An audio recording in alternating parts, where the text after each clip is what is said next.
कोकणातील आंबा काजू उत्पादकांचं जे प्रचंड प्रमाणावरती नुकसान झालं या संदर्भात माननीय मुख्यमंत्री महोदयांनी विधानसभेचं अधिवेशन असतानाच एक बैठक बोलवली होती. त्याला सुनेत्रा वहिनी उपस्थित होत्या, शिंदेसाहेब ऑनलाईन उपस्थित होते, बाकी उदय सामंत असतील, नितेश राणे असतील, नारायण राणे, मी, आदित्य, आम्ही सगळे उपस्थित होतो. त्यावेळेलाच डॉक्टर बाळासाहेब सावंत कृषी विद्यापीठाच्या कुलगुरूंनी 90% आंबा आणि काजूचं नुकसान झालेलं असा अहवाल राज्य सरकारला सादर केला.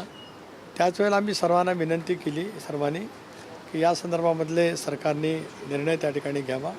मुख्यमंत्री महोदयांनी आम्हाला आश्वासित केलं की अधिवेशनाच्या नंतर या संदर्भातला निर्णय होईल. त्यावेळेला एक भूमिका मी प्रकर्षाने मांडली की ज्या अर्थी कृषी विद्यापीठाने अहवाल सादर केला की 90% पीक गेलं आहे, याचा अर्थ सरसकट पीक गेले. त्यामुळे कुठल्याही शेतकऱ्यांच्या आंबा बागांची पंचनामा करण्याची आवश्यकता नाही. 7/12मध्ये ज्या ज्या ठिकाणी आंबाची लागवड आहे त्या सर्वांनाच पंचनामा न करता सरसकट मदत व्हावी, जसे निसर्ग चक्रीवादळामुळे झाली.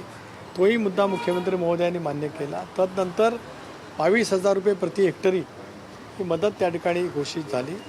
खरं आहे की काही आज वेगवेगळ्या शेतकरी संघटना, आंबा काजू उत्पादक शेतकरी या संदर्भामध्ये अधिक वाढीव राज्य सरकारने मदत करावी अशी मागणी करताय.